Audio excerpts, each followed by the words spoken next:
Yeah, man. That was a cool That was a intro. slick intro, yeah. Yeah, is that did you guys shoot the opening with the comic book or was that like The opening, yes. So it's with a little help though, but you know, so yeah.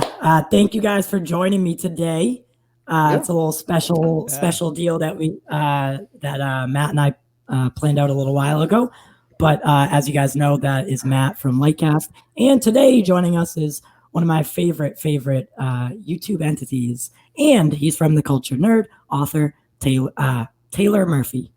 How are you guys doing today? I'm good. I am the culture nerd. I think that's not even an author anymore. From or is the culture nerd. Yeah, I am. I'm the Perry White of the culture nerd. Perry White doesn't write articles. All right. Yeah, Perry White tells people what to do. I was actually just reading a couple of words from earlier this year. I think. How long ago did I write something? I'm trying to think of like the last time I think it was. Sat down. I think the one I was reading was from May. Yeah, May. I think the last one I officially wrote was the Catwoman one, I think. Oh, no, this is June. Never mind. Sorry. I'm an idiot. No, it wasn't the Catwoman then. I think Catwoman was back in May. I think that's when I did that one. I've just been busy. So I've got a great team. I have a good group of guys and gals that help out with the writing, and I've got a great editorial staff that works under me, and they've done a good job to where I don't have to bend over backwards to write. Yeah. So right. I'm allowed to actually be the Perry White that I wanted to be. How did that form? How did that come together? Was it just an idea that you had one day, or was it? So the Culture Nerd initially came about. A buddy of mine when we were in high school.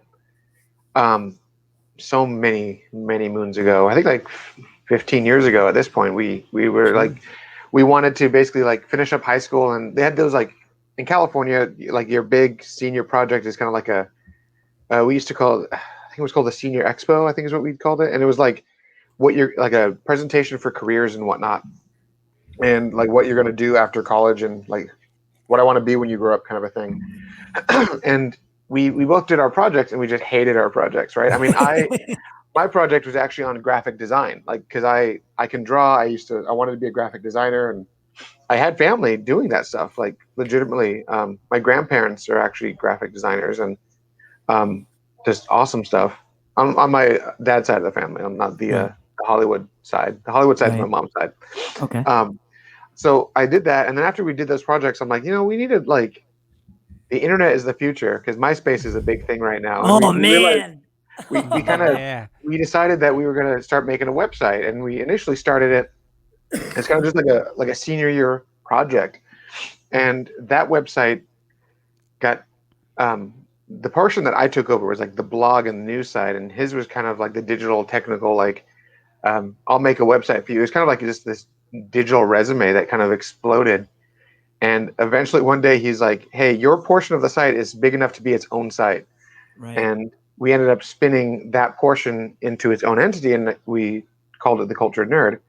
And that was circa 2012, I think, at that point, after many years of just doing it one way. Right. We blew it, we separated it. And then I got poached by an actual online entity, and I did that for a little bit, didn't like it, stopped all of it altogether.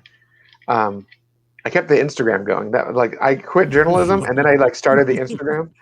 And then like after a couple of years of doing that, I decided I wanted to reopen the site. So yeah, that's awesome. It was kind of a fun thing. Fun thing, yeah. I was talking to when I was talking to Matt before. I mean, I've been watching you guys on YouTube for a while now, and like you guys were actually, I mean, there was a few different channels, but I mean, you guys were definitely a big inspiration. Just like your passion, the way you guys don't. It doesn't seem like you're in it for the profit, like some of the other people in the YouTube, movie industry. Yeah. And you told it how it is, and I've always respected and admired it. So I just want to say thank you. Yeah, man. Yeah, of course. So, I mean, we do it because we love it. I mean, yeah. It's one of those things. I mean, Matt and I were just talking about this the other night, and he texted me, and he's like, "I realized that things are getting ruined for me now." And Yeah. we had this conversation, and it was basically that when things that we love doing, when fun becomes work, it stops being fun, and we both started realizing that like if we don't start like tapering it back a little bit, it's going to not be fun anymore.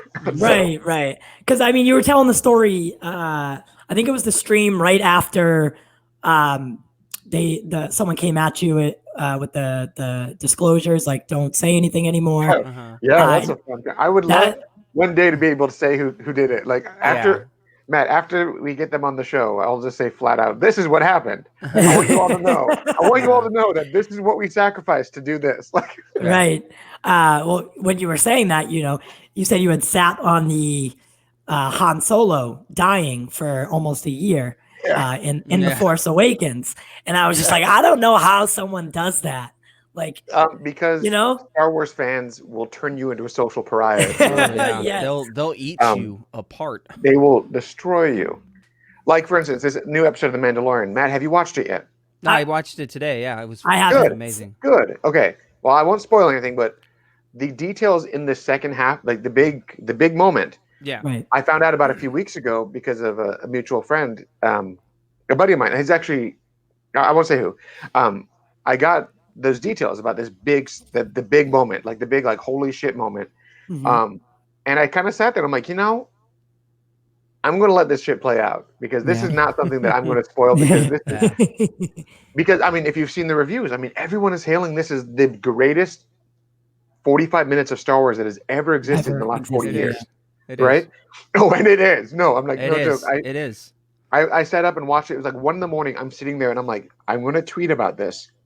But what's the way to tweet about this without without it just being just a whole tweet of exclamation points and tears? Like, what's the proper way? Because this was so good. Yeah. And, right after we hop off this, that's exact. Because I was making a couple graphics and stuff. It was like 5 o'clock. All of a sudden, it was 8:30, and I was like, "Damn, man, I wanted to watch it before because I would like to talk about it. I know you guys dig it, so that kind of sucked." I was telling this to Matt and a few other people. Everyone knows me as like a big DC insider and stuff, and I love DC. Right. I love Star Wars more, and people don't get that. Like, Star Wars has been my thing since I was a kid. Like, right. I mean, I child of the 80s. My first few movies of my life ever seeing, Batman '89 was up there. Top Gun, Ghostbusters, and Star Wars. Like, Return of the Jedi was probably one of the first movies I ever remember actually seeing. I remember it just terrifying me because I was like 3 or something, and Jabba the Hutt scared the shit out of me as a kid. Oh yeah, the scene in the show today, like I was watching. Oh my god! And I'm not gonna spoil it for anybody, but I remember watching it, and and I had to tweet about it too. Like, I tweeted, "This is probably going to be the most the best moment." Just solidified Mandalorian as probably one of the greatest shows or whatever you want to call it.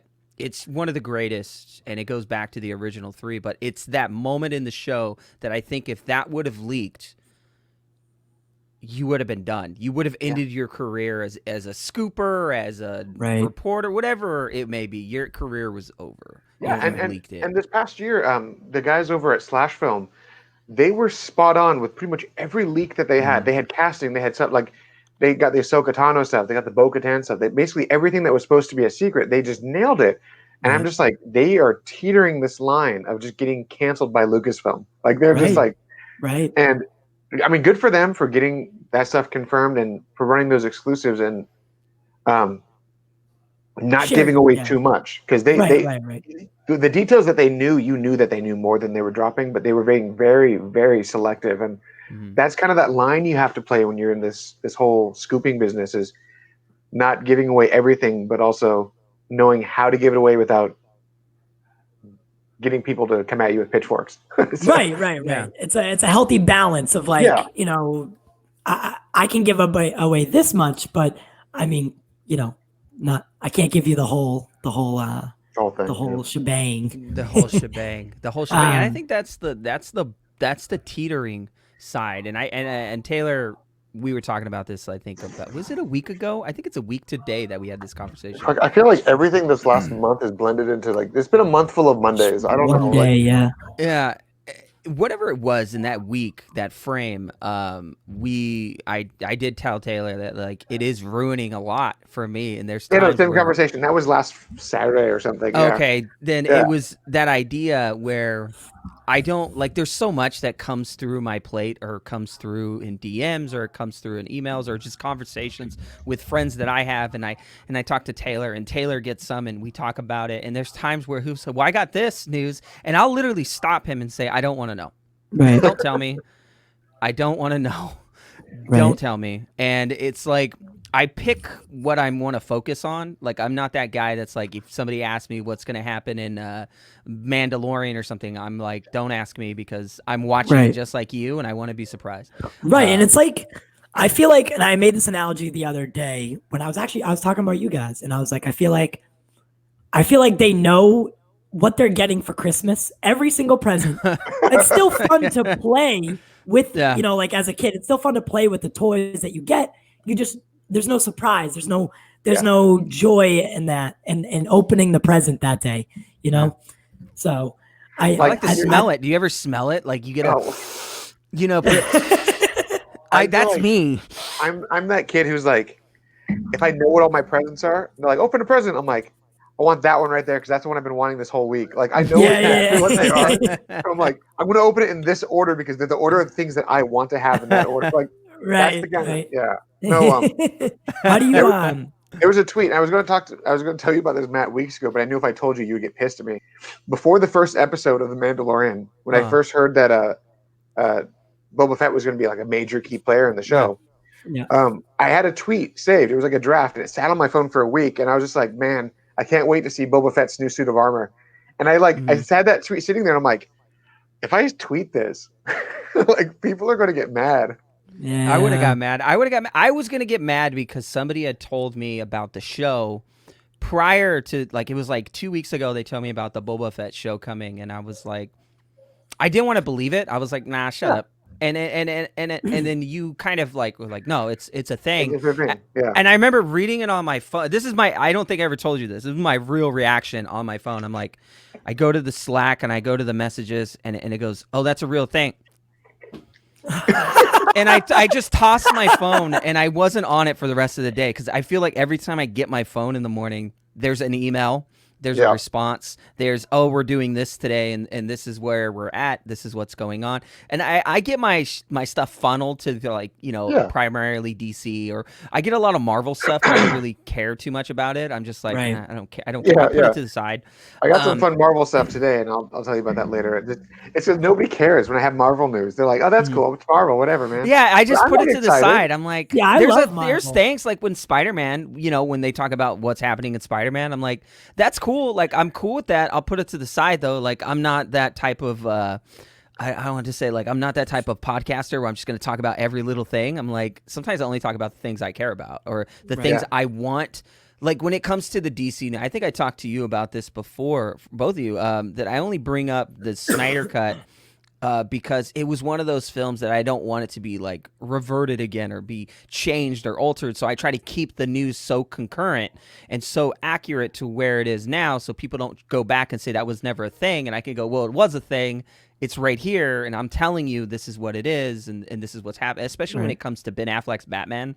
When we talk about Batman, I know me and Taylor, we talk about Batman a lot. It's the number one topic that always comes up, and it's always the topic that people want to know, and it's one of the things that we can say so much about Batman right now that people have never heard about the Ben Affleck's Batman that people will we'll probably get in a lot of trouble for.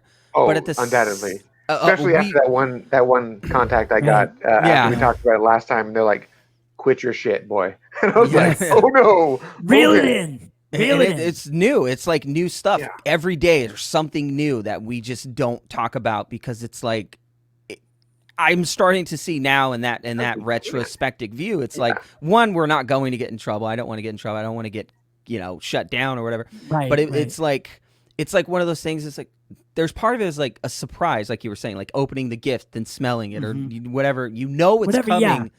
But it's like the number one answer or the number one question we get a lot is, when are they going to announce it? When is it going to be announced? When's it coming? Right. When is it going to drop today? Is it going to drop tomorrow? Can you tell us when, or are you lying? And it's like, if I don't tell, and this is the paradox here, if I don't tell you, right? If I don't answer your question, I'm a liar. If I answer your question, right, I'm a liar. No matter what, you're going to always assume that I'm lying, or you're always going to assume that it's not accurate. Right? It never goes in the middle where it's like, whoa, it is a thing and it is happening. Oh, so they were right. It's never one of the other, right? It's always, well, you're lying because it didn't fall on the date that you said it would, or it's not happening this month because you never said, or it's not happening at all. Well, it's happening 2 years from now, but doesn't mean it happened when you said it. Like, it's always going to fit in that category. You know what I mean? Yeah. It's like people trying to think that, okay, so what if they announced the Ben Affleck show a year from now, right? Mm-hmm. People will be like, oh, they were just guessing. They were just lucky. They were just like, no, that's not how it works. Right. Or some people are like, oh, they just created so much hype around it, they had to do it. Like, I would love to have that level of influence. Dude, I got some shows in mind that I can create some influence for. No. Let's bring back fucking Beekman's World. You know what I mean? Let's push for that. Oh. Return of Beekman. You know? What else is there? Big Bad Beetleborgs? Remember Beetleborgs? Let's bring that back. Beetleborg, man. Wow. Yeah, and I think that's an issue, right? I think it's an issue that like people always just they think the worst, right? And then they jump to conclusions, or you could be 100% right. You could know for 100% fact that it's happening, and yeah, you're right. If it's a year from now, they're like, well, you weren't right about this part, though. They always have to find something negative in everything. What is it? You're looking for the mistruth in the truth just to prove the person incorrect, because you don't want them to have any, like, that's why I think that when me and Taylor talk about it and we talk about some of these things, we don't put everything out there, because there's times where I'll pull back and say, that's not accurate, that's not true, we're not going to put that out there, because guess what? If we put out a date, that date can change or modify at any point. I think one of the biggest ones was Zack Snyder's Justice League, right? When is it dropping? Is it dropping in May, September, March? There's always been months and days thrown all over the place. But that's the thing in Hollywood, you know? One day, for instance, Mortal Kombat's coming out in January, then you find out the official date in a trailer. It comes out in what? It's coming out in June now, or July? April. It's coming out in April. Yes, something like that, yeah. But it's not the first time. Movies have been pushed and moved all the time. I mean, Wonder Woman 84 is a perfect example. It was going to come out 2 years ago, got held back another year, then got held back now, and it was supposed to come out, this month, and like I think every single month, like June, July, August, September, October, November, and then now it's coming out in December. So it's like they can get pushed at any point, at any time. And, you know, giving someone a hard, concrete date is like something that it isn't because you have inside sources, or it isn't because you know what's going on. It's just you heard from somebody that heard from somebody else about the thing. Like, you never know. Not even the director doesn't know until the day that the studio decides this is the date and we're going to put it out there. Right. You know what I mean? Like that's really how it goes. Like, it just happens. You know, just some directors or some producers are that lucky enough to get that information when the studio wants to put it out. I mean, at that point, once you do the film, it's no longer the director's or the producer's film. It's the studio's film, and they can drop it whenever they wish to drop it. It's their choice. They purchased that property and that intellectual property from the directors and the writers and the actors and all that. And they can do whatever they want with it. Right. How are you guys excited for Wonder Woman? Yeah, it was a great film. What'd you say? It was a good movie. I've seen it already. Oh, you have? Yeah. Well, I'm waiting till Friday. So yeah. I saw it already. It's very good. I liked it. I'm not going to get into it because I want people to watch it. Yeah. No, I wouldn't even ask you because you didn't have access to the post-credit scene, right? No, I didn't get access to the post-credit scene, but I am going to watch it again on HBO Max. Yeah, because I want to see the what did they change or move or modify, or if there's anything different. So from my understanding, the same version of the film is intact, but the post-credit scene. So I had someone like hounding me today, like, "Do you know what the post-credit scene is?" I'm like, "Yeah, I do." Can you tell me? No. They're like, "Why?" I'm like, They're like, does it involve Zack Snyder's Justice League? No, it doesn't. No. Like, what's it about? Can't tell you. Yeah, just Is it a big watch thing? it. I'm like, it kind of sets up Wonder Woman 3, but it also is just a cool scene. Yeah. I mean, it's not like how Marvel does. Like Phase 2 Marvel was like my post credit scene is a big scene for the next movie. It's to me, it's more like how Iron Man 3's end scene was, where it's just a cool scene that doesn't really do anything for the sequels. It's just a cool scene. Yeah. Like. Yeah, exactly. So that's kind of what this one is. It's like it potentially can set up the third movie, but it's one of those moments that it's like it's a major payoff to fans, and it has a throwback to the beginning of the movie. So awesome. Okay. So just pay attention to the movie. Yeah, what we're doing for Wonder Woman is we partnered up originally with AMC, and we were going to go do a live show at AMC in Boston, kind of help the theater promote like people coming back safely and show them precautions and safety stuff. And unfortunately, the mayor of Boston shut everything down. So we had to go, and now we're going to be working with Regal, which is owned by National Amusements and Showcase Cinemas. So we're going to be going there and doing the live show. And they gave us like free tickets and stuff. And oh, cool. That's awesome, man. That's it should great. be fun. That's great shit. Yeah, and we're helping. It's cool because like we get to kind of play a part and help show people that if you're not at risk, like obviously if you're at risk, don't go to the theater. But if you're young and you're healthy or whatever the conditions are, they've put precautions in place. And if you can go support your local theater, please do, because I don't know what I would do if I lived in a world without them. And that's a big hot topic too, right? Like this idea that theaters are just magically going to get wiped away from existence, from the plane of entertainment existence. And I say this a lot. It's not going to happen. I have a point in case for this one is I would like to hear that. Look at the plagues back in the time of Shakespeare, right? Ancient Rome. I mean, go to ancient Rome. A staple to society.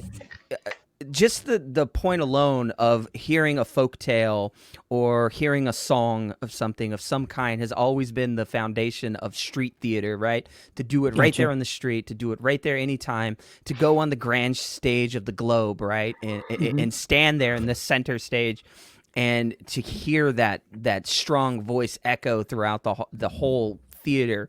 And it's so intense that those places have stood the test of time through every plague, through every single situation, through wars. World War I, II, and III. They've stood. I mean, not World War III. Did I just jump the war? I jumped the war, didn't I? I was I jumped the war. Like World War I and World War II. I think There it is, everybody. That's how me and Matt know everything. We're from 20 years in the future. We're already thinking ahead. But the aliens. It stood the aliens, galactic wars now. Yeah. Star Wars. What? We're standing this test of time, right? That theaters will always be a staple in human history and the human experience. That even movie theaters, even if they come down, right? Those companies are bought out. There's going to be new companies being brought in. Yeah. There's always going to be some place for somebody to go. Maybe it'd be a small IMAX theater where it's very niche to watch these films, to a theater that plays massive, 4D experience that they're looking at that technology now to restructure theaters to have that 4D experience. I mean, they're already innovating things in new ways and trying to get it bigger and better. And it's not going to go away because of this pandemic. Yeah. And I think I do agree with you. I think I just, It just I guess what Taylor was saying earlier is like the news does a good job of making you think the world is going to end. And like everyone's talking about movie theaters like, oh, they're going to, go bankrupt and go away. And I guess you are right. When something falls, someone's going to rebuild it and take it over. So you're definitely right there. It's the thought, like, how do you guys feel about like everything going to streaming now and like the popularity of streaming versus going to the actual theater? Well, it's the same argument quite literally the same argument that people had when the TV was invented. Then they said that, oh, the TV is going to ruin movie theaters. Right. Movies are going to destroy plays. Like, no, you can make the argument that any new advancement in technology is going to destroy what we were doing before, Right. but that what we were doing before still is going to exist in some form. Human beings, we crave that social interaction. That's why theaters have lasted the test of time, is because we can see movies anywhere. I can literally watch The Mandalorian on my toilet and watch that. But we watch these things collectively for that reason, that it's not so much that we want to witness it, but we want to witness it with other people. We are social creatures. That's what we are. So there's some level of us that want to experience things together, because as I've told Matt dozens of times, people like validation. People like validation of their feelings, of their thoughts, of their emotions. And when you're in a collective experience and everyone is having that same emotion, it does something to us, like on a primal level that we can't explain. That level of like subconscious validation is why we constantly do these things together, why we do these collectively, is because it's the unexplainable thing that makes us want to be a part of that human experience. Movie theaters may crash, they may burn a little bit, but they're going to come back. They're going to come back because people are going to want them to come back.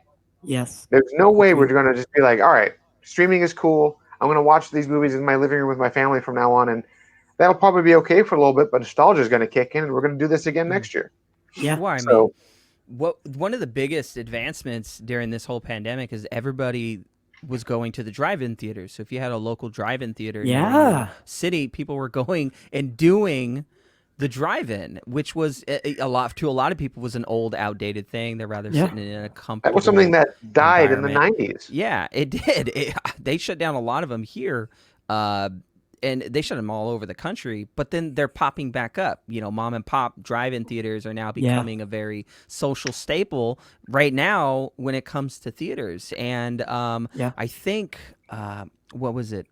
They played a lot of movies over the summer just at these drive-in theaters. I know New Mutants played. There's a lot of old films that played, like The Shining. They did a Kubrick, I think it was a Kubrick marathon where they played all these movies for a week. But it's like you go back and you look at this test of time of the medium change, right? And you look at the advancement of, the radio to the recorded music of vinyl, from vinyl to it went to like a laser disc or an audio disc of some form, and then it starts to transform into an MP3, a digital format, and then you get MP4s for the video and audio, and then now look, we're already going backwards, and now vinyls are back on the shelves. They're selling vinyls again, more expensive than what they usually cost back in the day. I remember I went and bought a vinyl that cost like $10 when I was a kid. Now it's like $39.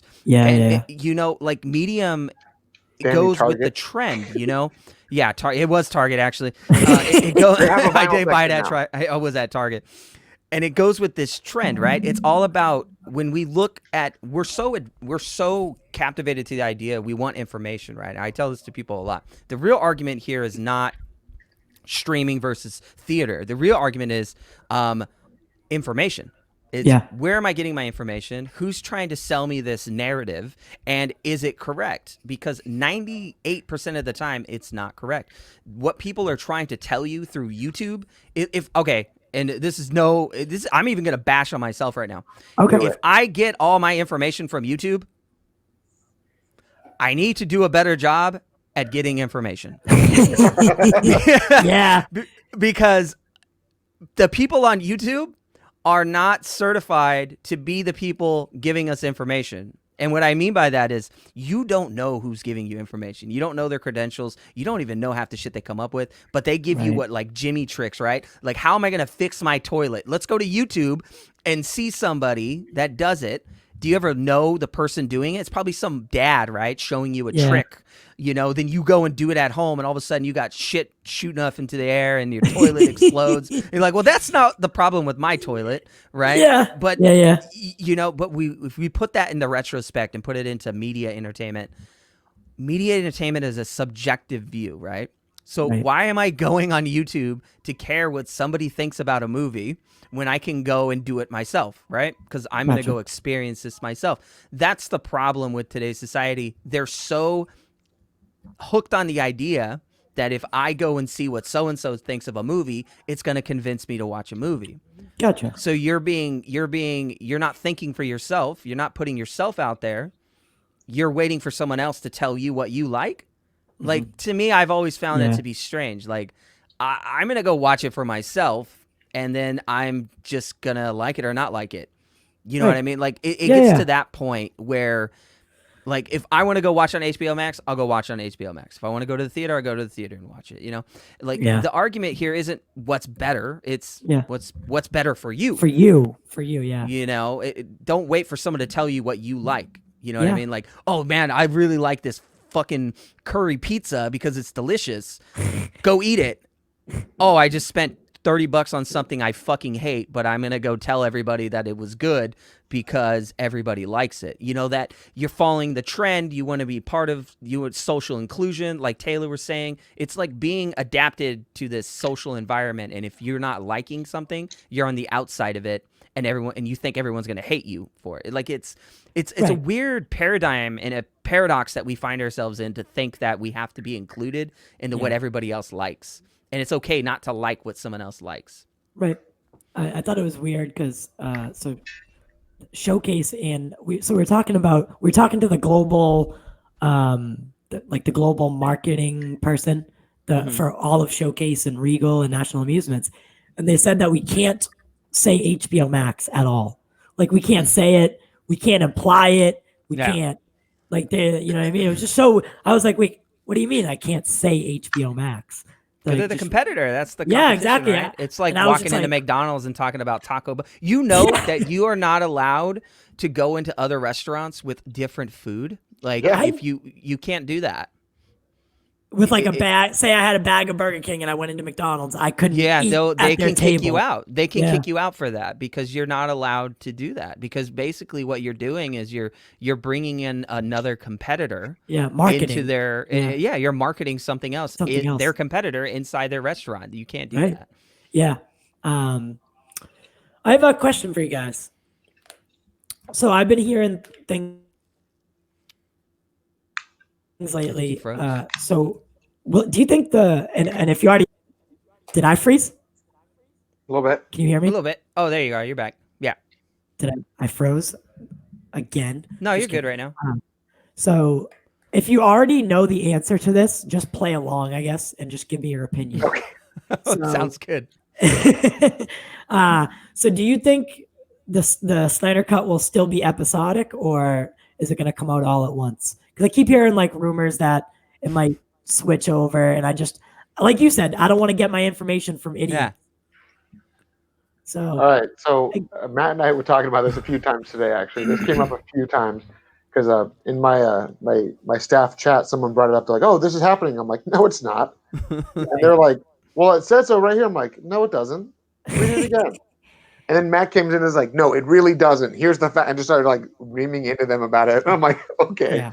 I had to break it down to people that read that article. Go ahead, Taylor, because it's interesting. And real quick, I saw it 4 different times today, and I was just like, "What is this?" Like, I didn't know anything about it. So essentially, it is the whisper game kind of a thing. Like, you have one person who speculated, saying, "Hey, I think that because of the HBO Max Warner Brothers deal, because of all the movies they're whittling in, Warner Brothers is going to just change their mind and make Zack Snyder's Justice League just a movie so that they can have more time for their slate." Okay. Right? They started with saying that. Next person said, "I heard from someone reliable that this is what's likely going to happen." And then it turned into, "I heard this is what's happening because 2 other people before me have said this is happening." So it went from being speculative to, "Yeah, that's a good idea. I think they should," to, "That's the fact." Like, there's no actual report of that being a thing. It's just, it started off with a few reputable people speculating, saying, when are they going to do this? Because their slate is already pretty full. And then it turned into, they're just going to drop it as a movie because it makes sense. Right. And I think, so one of the things that I saw today was like, they don't want to pay the actors for 4 different episodes. They rather technically than- are paying the actors anyways because the movie Yeah. came out. Exactly. 2016. They've already So that's paid what the I actors. was thinking, and I was just like, I guess it piqued my interest. Like naturally, when you see something like that, I want to look Yeah. more into it. Yeah. But That's Um, called clickbait. yes, So, yes, it's funny clickbait. to me because someone made that argument like, oh, they don't want to pay extra people. I'm like, well, this is the argument that Matt and I had for like the better part of a year, that why Ryan Reynolds wasn't going to be Green Lantern was because if Ryan Reynolds becomes That Green motherfucker's Lantern, not Green Lantern. I love Ryan Reynolds, but he's not Green Lantern. if Ryan Reynolds is becoming Green Lantern, that means they're reevaluating contracts and have to do new contracts for everyone included. They're not Right. writing new contracts to include one actor. The contracts are done.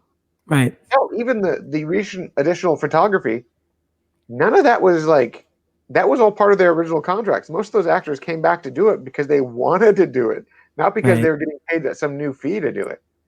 Yeah. So it's it's funny. It's funny it's to me. bullshit though.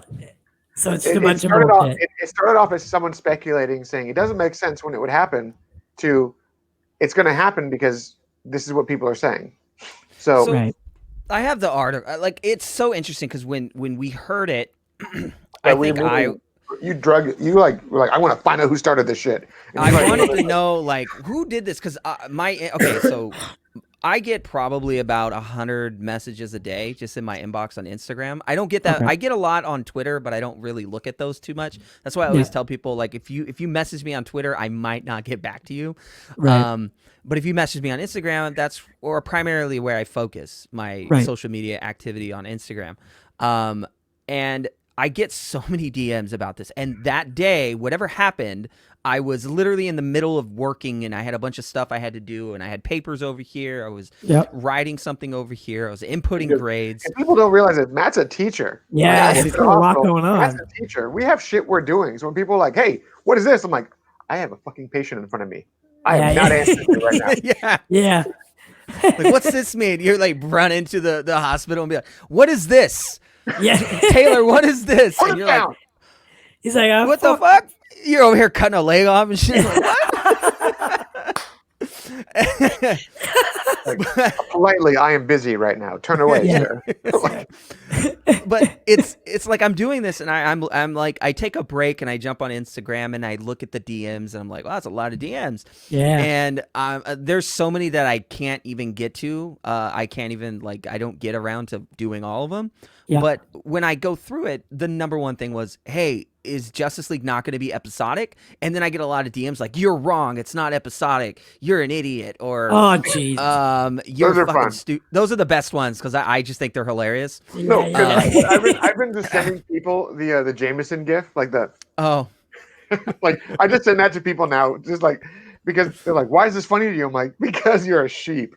And Yeah, I just, like, and I turn off the Right. phone. You don't know what you're talking about. I do the Like, Big Lebowski one where he's like doing his White Russian. He's just Just looking. Yeah. That's the best one. like, bro, do you know I don't care what you think? Like, I do the Charlie Day the thumbs up one a lot. oh, that I love Charlie Days. Ah, Just gifts are make my day. yes, they but do. I love Yes, that they so much. do. It's so interesting. So when I looked at it, I was like, okay, so many people are talking about this. Must be something new. And I went and I looked and saw it. And I found the article where it came from. I think the article came out like it was like let me see. I have the date. I think it was like it wasn't December 6th. It was something stated on a YouTube channel that started it. And then an article came later. Okay. And then when the article came, I read the article and I'm like, this is a think piece. Yeah. It's This- an opinion. It's not a an fact. opinion. Yeah. It's not a fact. And the article makes it clear that it's a think piece. It says the language I'm looking at right now is so incredibly think piece. Nothing in here derives any sense of factuality that Right. anything in here can be cited and sourced to say that this is where they got it, this is how it's accurate, and this is where it's coming from. It's just a think piece. That's all it is. And in Taylor's world, they call it editorials. And you get into this idea and you're looking at it and you're like, no one's going to take this seriously. They're just going to be Right. like, that's cool. Yeah. That cool would be idea. interesting. And then it spirals out of control where people say, well, it's not episodic anymore. And then the other YouTube channels start running it like it's fact. And that's the narrative being shifted. That's how fast the narrative can shift from a think piece to factuality. And that's the problem with information, is that there's no in between. So when you go and actually look at it and go, well, that's not right, because there's nothing in the article that states that this is where this information is coming from. It's not coming from HBO Max. It's not coming from Zack Snyder. It's not coming from the studio. It's not coming from the producers. It's not even coming from the fucking people that walk on the studio and cater food. Like those guys get a lot of information. You know what I mean? Like I trust those guys more than a clickbait website. Right. I mean, you and I have worked on sets, Matt. We know how much they hear.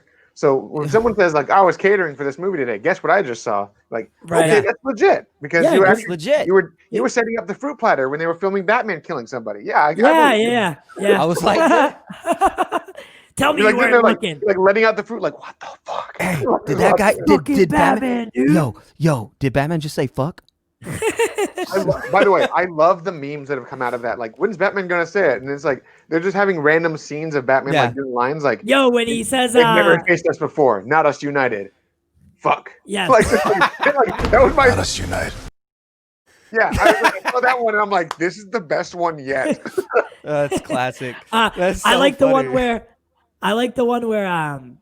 like it's when Superman comes down onto the Batmobile the first time they meet in costume or in suit, and he's like, "Do you fuck?" I will. Send me that. I will. That's so okay. So I'm looking at the article. That's so best. I'm trying not to get hooked on it because I want to like just watch it. It's one of those things. You ever watch the stupidest thing? You just watch it over and over. Over and over, yes. I think that would be me watching that. So I'm like looking at the article, right? And I look at the numbers. When you start to throw numbers out and you start to put these things out in an editorial, you don't have to cite it and you don't have to source it. You don't have to tell you where you got it from.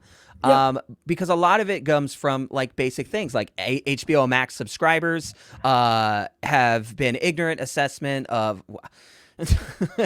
the language in the article just shows you exactly that a lot of the information in the article isn't accurate.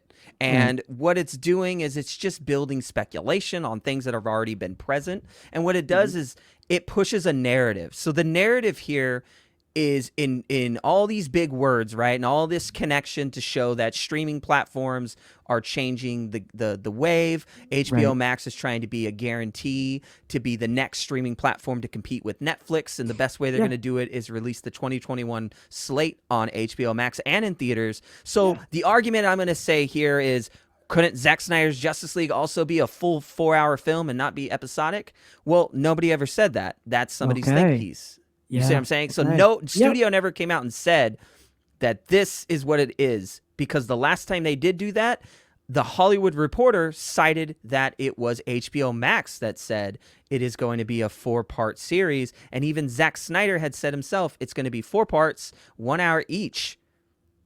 Right. Those sources are 2 credible sources that use that information, because the Hollywood Reporter cited, like, that's the source right there. The site, so citations is the source. This article doesn't have any citations. It's nothing but a think piece. I this, I that, but it's not written in the I form. It writes. It's the person that wrote it is a clever writer, because they're not writing in a traditional first person perspective. They're writing it as a third person perspective, but they're using a lot of first person adjectives. So they're connecting everything back into what they're writing. So it comes off as if it's factual, but it's not. Okay. You know what I mean? It's a very well done article to trick people into thinking that it's authentic and it's real, when in fact it's not. And that's all it takes for some people. All you get sometimes is someone speculating something and then another source dropping a loose fact, and people will put 2 and 2 together and run it like it's the truth. And then I think what really caused it to spread like a wildfire was the other day when HBO Max dropped their like that little trailer of theirs, and it showed like the little subline like same day release in theaters and on HBO Max, and they had like Zack Snyder's Justice League in the mix of it, and people were like, if it's releasing same day in theaters and on HBO Max, then it can't be a show.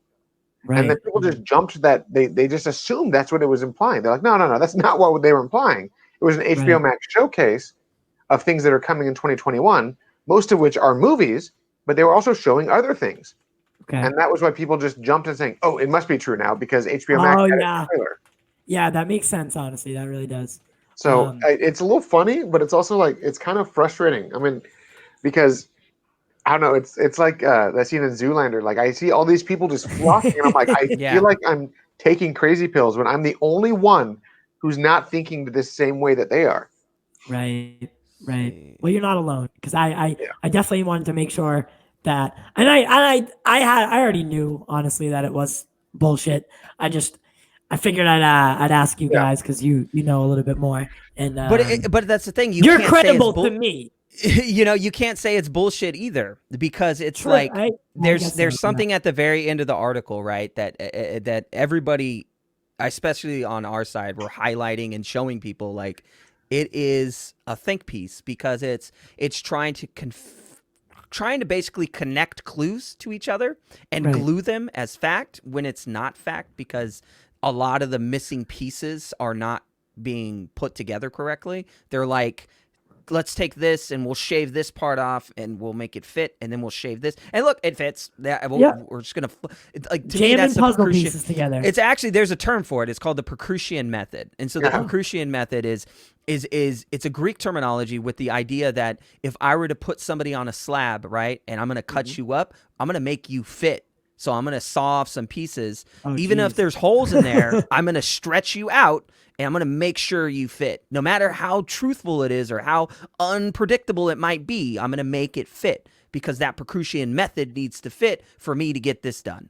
So that's the Percussion Method, is to make things fit into your own narrative. So in this actuality, if you look at the Hollywood Reporter's article that came back, what was it May, when they announced the film and said it was going to be a 4-part, and they actually had a quote. Like, they're not making shit fit. Like, that's an actual quote from the person that said it, and and said, here, this is our statement.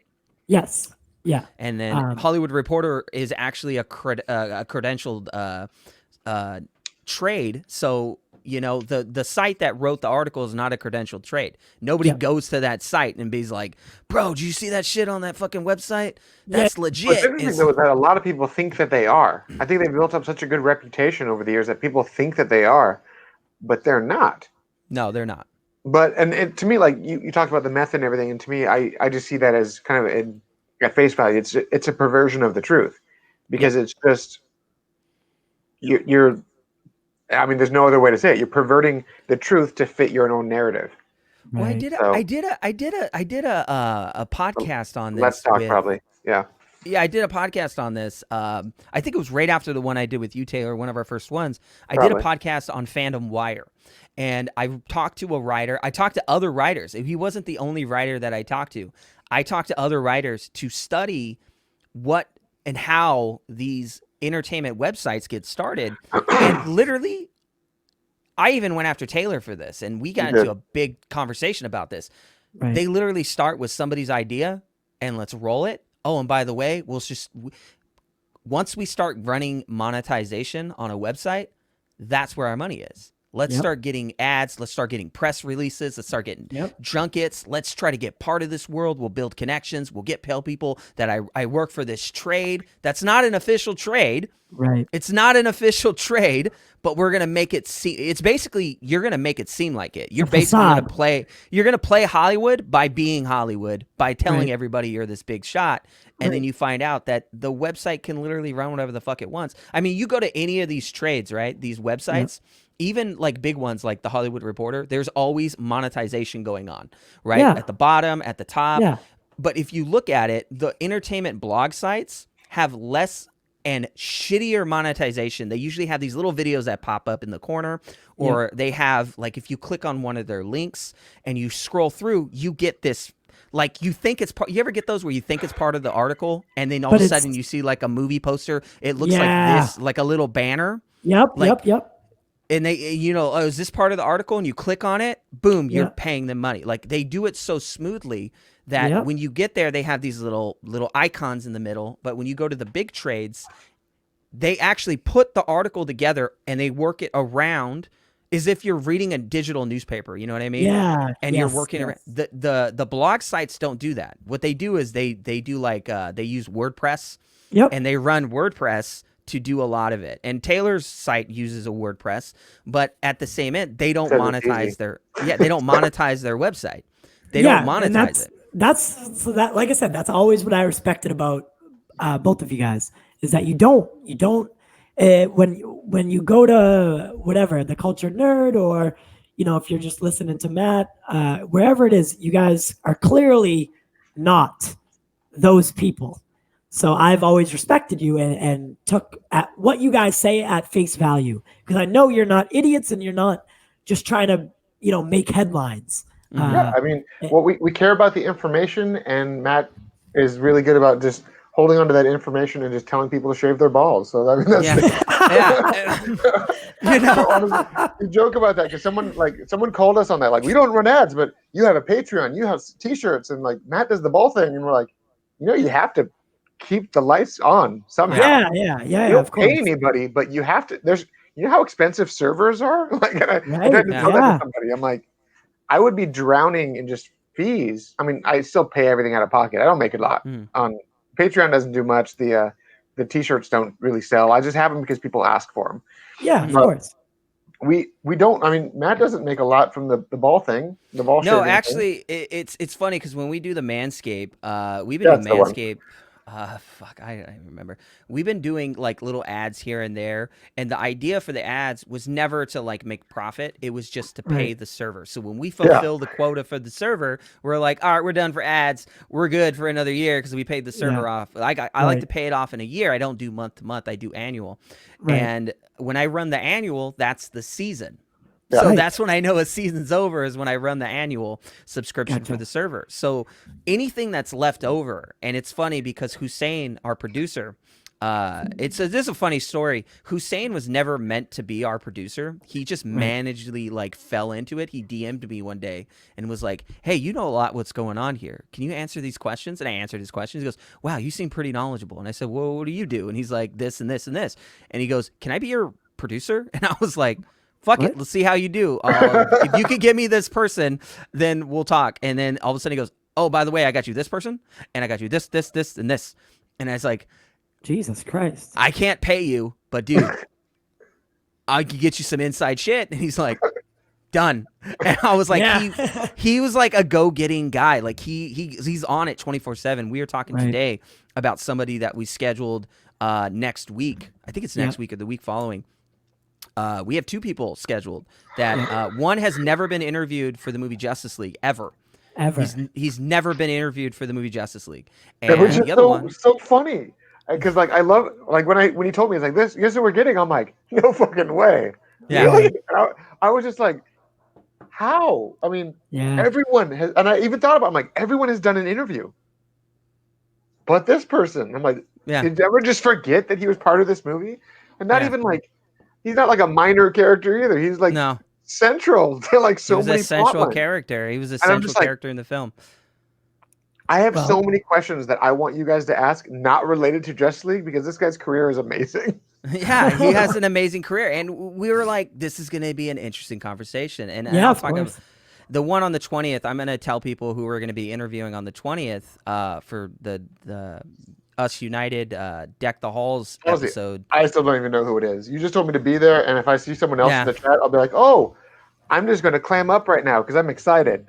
Well, that's the thing, is we're going to have so many guests coming in and out. We're trying to get everybody on the show. Yeah, we're getting videos sent. Like, we're trying to make it. It's just going to be me sitting there like this the whole time. Yeah. Like, this is so fun. We want to cap the show and make it, captivating at the end. And so when I'm like, go into these things, right, and we talk about like how much money does a LightCast make or whatever. People always ask, you guys monetize your shit, you make money. I was like, no, we don't.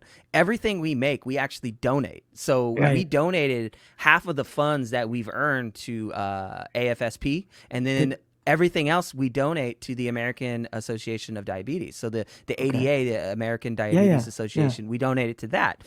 We don't make it public. I don't go out of my way and put we're a fundraising podcast or anything like that. Because that's It's not part of my hindsight to be like, I need that recognition in my life. I'm a to tell good me, person. Yeah, Look at tell me. me Look I'm at me. Like, yeah. I just do it. I don't tell people I do it. I just do it. And if people want to join and be part, fucking that's you. If you want to do it, like, fuck Well, I yeah. mean, like I'm what all is it for that- it.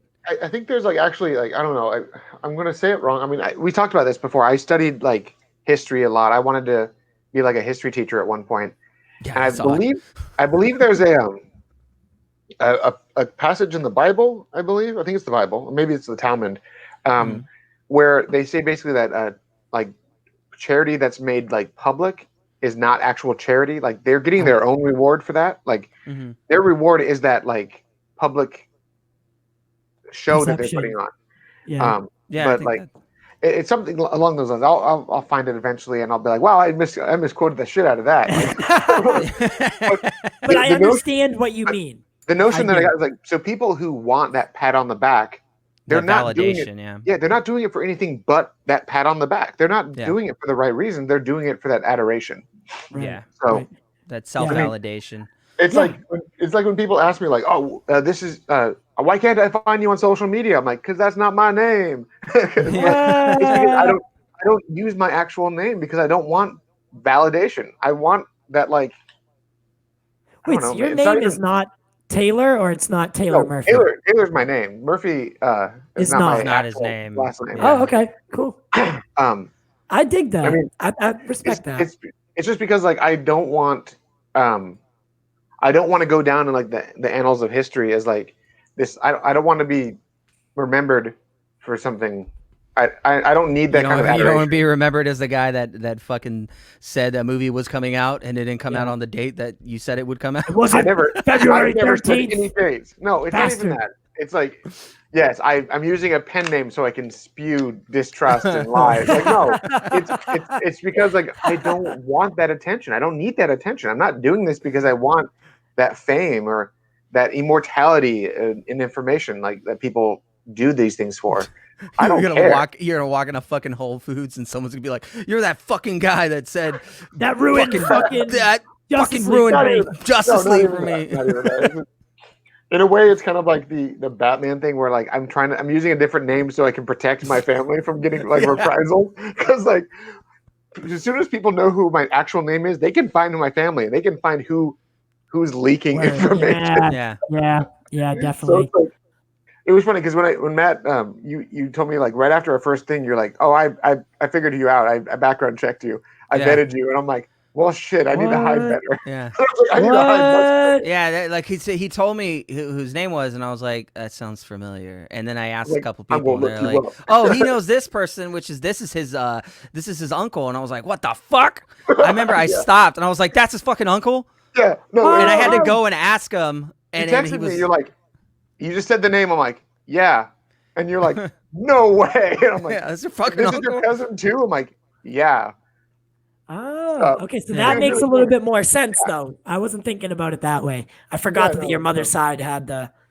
I'd like to say, as my cousin said, we have a very rich and what did she call it? A legacy history with Warner Brothers. That's what she called. She said we're legacy at Warner Brothers. Wow. And I was like, a nice word. Yeah, it's a nice. I mean, well, when your great grandpa was one of the first workers for Warner Brothers, you kind of like it goes down. It goes the tree. And really, it's I don't know. I feel like with Hollywood, there is that one level of what's the word? I always forget the word. It's the one where you get the job because you know somebody or you're related to somebody. What's that word? Okay. It's not entitled. No, it's nepotism. Yeah. Is it nepotism? I think that might be it. What do we like? What are you trying to say? So people like in Hollywood. Hollywood is it's who you know kind of a thing. It's not how talented you are, right, who you know. Right.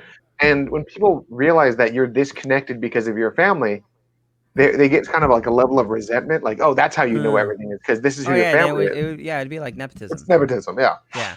I mean, when my cousin came on your show and she talked about how like, how she had this job at Warner Brothers because of her family, how she had this position because of her family. She was a producer because of this, because of the notoriety from her family's name.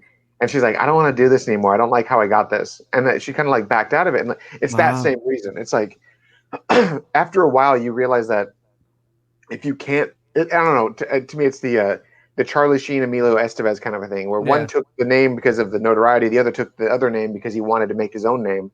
It's sometimes you want to just have that somewhat of a distance so that people don't attribute your success or your anything because of your connection. Right. You want to make your own way and you want to be your own person. That makes that honestly, it's respectable. It really is. So I don't want to keep you guys too much longer. I know you guys have a big weekend, and I look forward to your show. Was it Sunday? You said. I look forward to it too because I have no idea what we're doing. I look forward to it too because I don't know what we're doing. I feel like Hussein is just going to surprise us. Be like, all right, we're going live in 5 minutes, and by the way, this person's with you. I'm like, oh my god, what? Cool. And they're like, I don't know how to talk. What do I do with my hands? Like, What I do with my hands? I'll just do the interview like this, like, so this is fun. Like, every few seconds they'll just like come up into the frame. Well, Taylor, you were saying you had some Marvel stuff. Yeah. So I'm just going to say it because I don't care. The leader is going to be used in She-Hulk. What? Nobody knows who that character is, and I love that people actually they're like, "Oh yeah, the giant guy, the giant brain guy." Yeah, no. Really? I'm not. They haven't. I got the text this morning. They teased him. They were going to do something with him in the Incredible Hulk with. Yeah, they teased him at the end of the Incredible Edward Norton. Hulk. Yeah. And so that was the thing I asked specifically, and what was the response that I got? Let me just pull up the text. In addition to Abomination returning in She-Hulk, the leader is also going to be involved in the show. But unfortunately, I can't get word if Tim Blake Nelson is actually going to be in the role or not. But they have, because that hasn't been disclosed. But the leader is indeed going to be in She-Hulk. What? That was the text I got this morning. What? We're getting Abomination? Yeah, Tim Roth was on the press release. Yeah, it was actually part of the thing. I have not been on any of that shit lately. Yeah, no. What else did they? But the me? leader, that's cool. So, what was the leader's name again? Is it Sam? Tim Blake Nelson. No. The actual guy. Like Professor Stearns or something. Samuel Stearns. That's what Samuel it was. Stearns, yeah. Okay, and he kind of looks like Sinestro, like in a little bit. Yeah, because he's got like that giant big head. He has that Yeah. It's like he's like a green MODOK almost. Yes, that's exactly right. Yeah. That's fucking cool, man. What else you guys? Is that it? No, I got more. I mean, how much more do you want? I don't know. Give me something. Want else. everything. I'm trying. All right. Pop culture's getting popped right now. Regarding the character Ahsoka, beside getting her own series, Ahsoka is also tapped to show up in other shows and even movies. So they actually tagged Rosario Dawson. Yes. So it's gonna.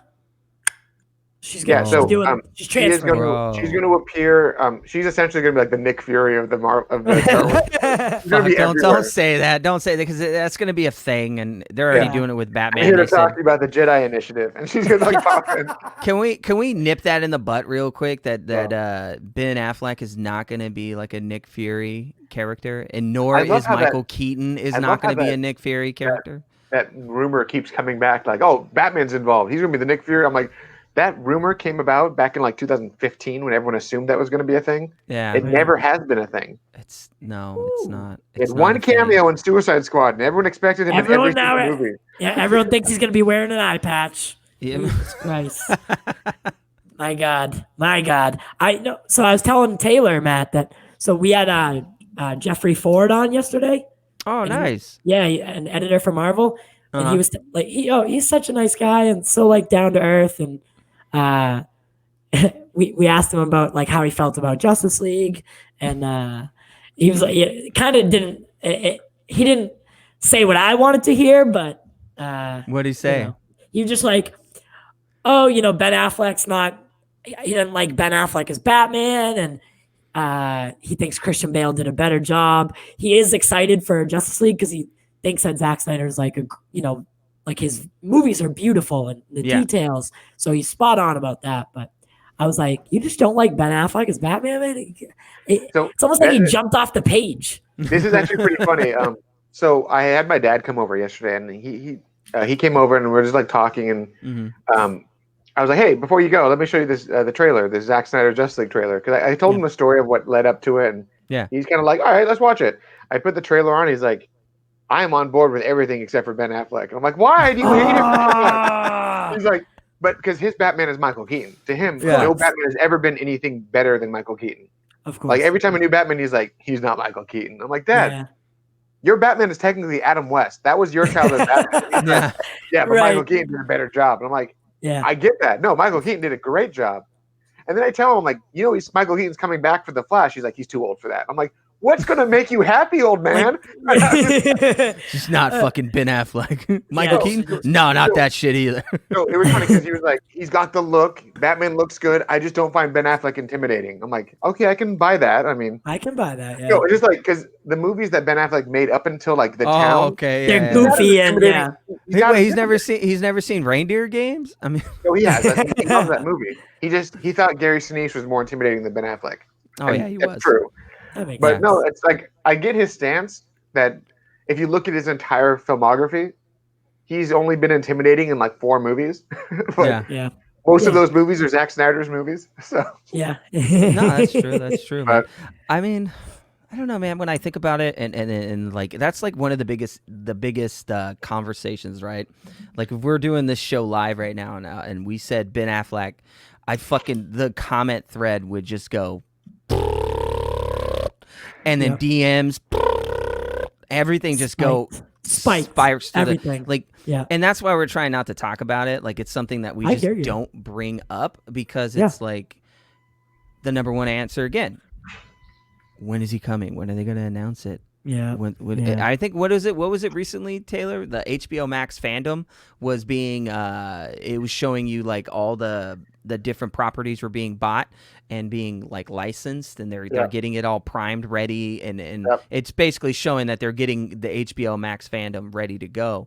Right. Yeah, they just like they trademarked like 24 variations of names and stuff, and people are like, it's happening. I'm like, yeah. That's all I am. Like, it's like, I know. Yeah. Been telling you that, but you didn't know though. I'm like, do I look surprised right now? Yeah, I do.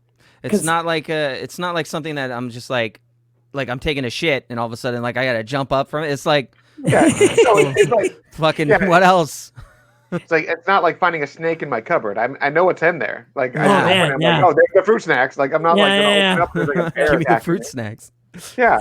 Sorry. Like, I know where it is. Like I don't know. Like someone like texted me something like that. They're like, "Did you hear about this?" And I'm like, "Yep." And they're like, "You don't have any fun in your life, do you?" Like, right. No, I don't. Like, no, not anymore. What would be a good name for the Batman show? That'd be I don't know.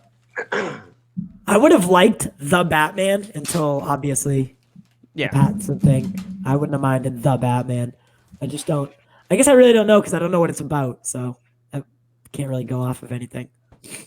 Nice. What would be a good title? What title would you pick, Taylor? Everyone asks me these things, and I tell them that I'm not very creative as a person. And like I know I am, but I'm you are. I'm like very indecisive when it comes to naming things. Yeah. Like my wife and I were trying to figure out baby names the other day.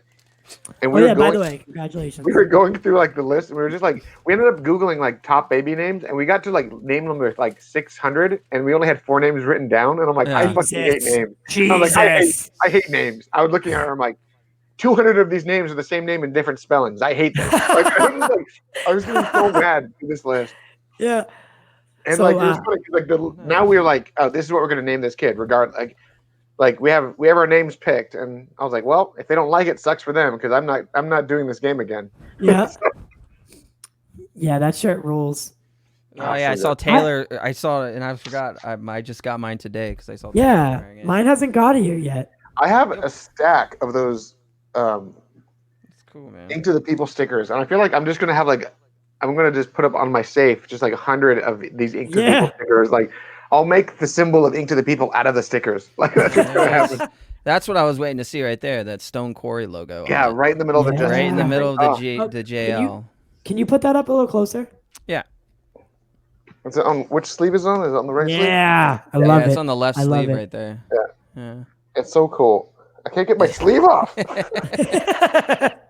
Like that's so cool, man. I love Just how take he- your whole shirt off, man. Yeah, I love how he put it You there. just want me to take my shirt off. You gotta stop Yeah. me. Let's do it. Let's do that. Oh my gosh, we're live. X-rated. Why? Made for children? Nope. What will your woman say? She's in the other room like, you fucker. She's like, the fuck is she's not going on watching. in She there, doesn't man? care. What the fuck? All Yeah, I hear don't is weird noises. So you said that came today, huh? Yeah, Yeah, that I came got- today. I got mine. I was literally, I was texting him and he's like, we're going to go live in like 20 minutes. I'm like, yeah, I'll go check the mail. And like, I went and checked the mail. I'm like, ooh, my shirt got here. Yeah. I didn't get mine yet. I'm pissed. But that's okay. That's okay. So we've been having an issue with our mail, I guess. I guess you could say that. So I don't know. Some credit thieves. You know, I had my information was stolen. Did I tell you that? I got a call from a creditor today saying that I owed like some company $1,000 for like cell phones. And I was like, what the fuck? What address did they use? And they're like, oh, it was like something New York. And I was like, what the fuck? Yeah, I don't live in not New me. York. I live in California. I've never lived in New York. They're like, are you sure? I'm like, maybe you should fucking look into that and call the store because I don't live in New York and I would never spend $1,000 on cell phones. Yeah. I mean, technically, if you buy any new phone, they're like $1,000. So you technically would, but you wouldn't do it in New York. I'm not gonna do it in New York. Fuck that. Like credit, no, not credit. Identity theft is like really fucking sucky, and it's really scary. Yeah. Really is. Like I would not want that at all. It's fucking not a good time. I feel bad because like it's a real problem, but anytime someone says the word identity theft, I just now think of The Office. Identity theft is not a joke, Jim. Yeah. Everything I hear now is just that. I'm just like, it is a joke now. It is naturally it became a joke. So God, that was my favorite bit. Jim pretending to be Dwight and Asian Jim were my favorite. Oh, like, Asian Jim's my favorite. Yeah. Oh my God, I love that one so much. He's like, "Thank you, Dwight. I'm so glad you didn't see Race." I love every bit of that sequence, and I'm like, "Oh my God." I just got into Community. Have you ever watched Community? Oh yeah. Oh, it's fucking the best ever. Love it. It's just fucking it's every single episode is on point. Yeah, I was that person that when they took that one episode off of the season. That's what I was saying. So I was like, I'm buying it. And I went out and actually like hunted down the Blu-ray box set because I was so mad that they took the best episode of the show off. It's Dungeons and Dragons, right? Advanced Dungeons and Dragons. And the thing is, that honestly, I tell people that's the best episode of the season, of the show probably. And they're like, it's funny. I'm like, no, the topic of the episode was about how like terrible he knew he was being. And it was like this whole like anti-suicide episode. Yeah. And them trying to make up for the fact that they were shitty people and they're being they're like actually being aware of what they were doing for a change. It's got a great message. And there's like a slightly racial joke in there, but literally Pierce is a walking racial meme. So the fucking whole time, the whole show, every single episode, he's saying something. And so on Netflix, when I first started the show, it said missing one episode in season 2, and I was like, well, like why? So I investigated, and they were like, "Oh, it said something about blackface," and I was like, "What? Why isn't this episode fucking here?" Because now that's the only episode I haven't seen. And that's funny because it's like they would need to cancel the whole entire season and series of It's Always Sunny. You know, literally when they that's one of my favorite. Yeah, the first episode. The gang gets racist. Isn't that the name? The gang gets racist. Yeah, the gang gets racist. He goes, well, they said that all you people were related, and then you find out that you are. Well, that's not what I meant. I meant like he goes into this whole Matt goes into this whole thing like, well, I'm saying you two are related because you're brother and sister, not brother and sister, but like your brother and sister, like you're married, like he's trying to explain himself, and it's like you don't know how you would do that, and that's one of my favorite shows. They just got renewed, right? They just got renewed for 4 more seasons. 3 more seasons. 3 or 4, something like that. I just saw it and I'm like, good for you guys. You guys are gonna be so I'm ready. I'm so happy about it. Yeah. That season 3 of It's Always Sunny is my favorite season. Like that, the best. Do you watch it? I have watched it, yes, and I used to, kind of binge it and stuff like that. Mhm. I haven't caught so whenever it stopped for a little bit is when I stopped watching. I just haven't picked it up yet, but I mean, it is a great fucking show. It's great, dude. I watch it on repeat. Like if I have nothing to watch, Always Sunny, and I own them all on. I own all the physical copies. That's how much I love that show. That's how I am with Parks and Rec. So to me, I love Parks and Rec. Like the show was really amazing halfway through the second season onward. I felt like once they got rid of the city planner and they brought in. Oh my god! Yeah. You know, their slight reboot kind of a thing where they're like, let's get rid of this one guy who's not that funny. He sucks. He's a good actor, but he's not. His character was not good. Yeah, Mark sucked. And then as soon as they brought in, I forgot their names. Yeah, well, completely dropped out. As soon as they brought the other two guys in, they brought fuck me, now I'm forgetting the names. Oh, what are their names? See, you guys are name forgetters. Why is this happening to me? I'm gonna have such I swear to look, he's beautiful. One of the guys, he's a beautiful guy. Well, I know there's Adam Scott, Rob Lowe. That's his name. Rob Lowe, yes. Oh my god. I've never had that happen to me. Anytime he's beautiful. Every time we see Rob Lowe do anything, I just think of Tommy Boy. Like that's to me, like that was the moment where Rob Lowe became like. Yeah. You had a lot of pain chips when you were a kid. No, the scene where he's like in the office and his shirt gets ripped, like that was the scene that like I was like, he's just like, he's just standing there and he like picks up his coat and flaps over his shoulders like, I'll be going now, and I'm like, oh my god, I love his confidence and his awkward scene. Yeah. I like that stance. Like he just he stands upright. That's the stance you make when someone slaps your butt in public. Like yes, yeah. Stiffen up a little bit. Like, oh man. Like my wife does that. Fucking She's like, do it. And I'm like, what do you? And she's like, don't make a scene. I'm like, you do this. Yeah. On purpose. Why are you doing this in public? She's like, you can't say anything. No, but Rob Lowe is one of the best. So Chris Traeger is one of the best characters in Parks and Rec. At least for me, one of the best characters in Parks and Rec. Yeah. I mean, I love Chris Pratt in that show too, but sometimes like it's always the same, like the dumb humor. But with Chris Traeger, I loved his explanation when they went to England and they're like, "Wow, Andy, how'd you get so skinny?" I just stopped drinking beer. Yeah, it was one of the greatest. Like he just said it, and they're like, "Oh," he's like, "That's all it was." And then he's like, they didn't acknowledge it for the rest of the show. It's like the rest of the show. Yeah, you don't like Nick Offerman? Was it Nick Offerman? Well, Nick Offerman, yeah, he's great. He's my like. I'll watch him. Ron Swanson, maybe. I'll watch him in anything. Yeah, he is Ron Swanson though. Like it's the like how candid it is like when you see him on other stuff.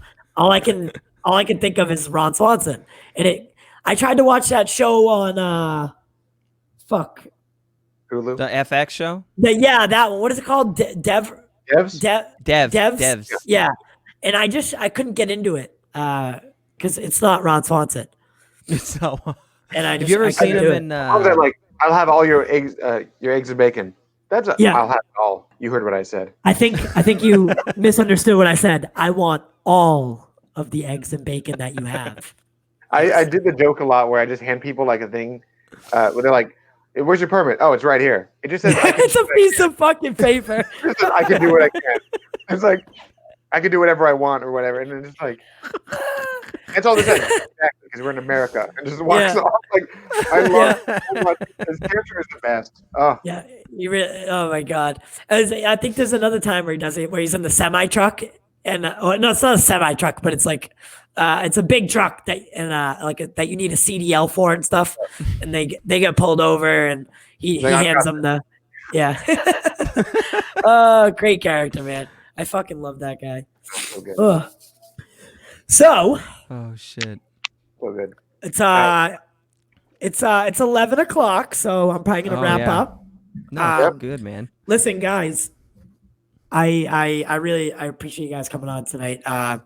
We can maybe work something out in the future after the holidays, whatever. But I always love talking to you. You guys are so so fun, and I love to hear what you guys have to say. Perfect, man. Thanks for having us on, man. It's fun. I like jumping on shows like this and just I think we were talking about it. Sometimes fucking around. It's fun to not be the host of a show. Yeah. Yeah. This is nice. This is different. Yeah. Please.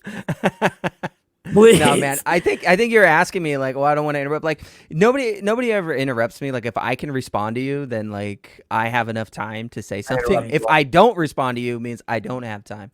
Because I never want to cut someone off, even somebody that I've disagreed with. Not saying I disagree with you guys, but we have disagreed with one podcast in particular for months. Months. It's been ongoing since I started to focus heavily on the Zack Snyder's cut and trying to bring that stuff to light and trying to do as much as I possibly can to make sure nothing happens. And we've been highly focused by this podcast, so much so that like even then, I think for the 20th, we reached out to them and we sent a message to see if they would want to come on the show, just to be like us united type thing. And what happened? To bury the hatchet, to like. Yeah, bury the hatchet, put it away so that we can focus on what's more important rather than this stupid feud that goes on every time one of us says something. It's like a fucking, it's so annoying to me. It's stupid in a way. It's very childish and stupid. I feel like maybe in another life, in another set of circumstances, we could actually be really good friends with this person. Mm-hmm. I don't know. Probably could. Yeah. I don't know what went wrong that turned into like, now we're like the devil to this person. I don't get it. Like I've never understood it. I don't understand where that happened.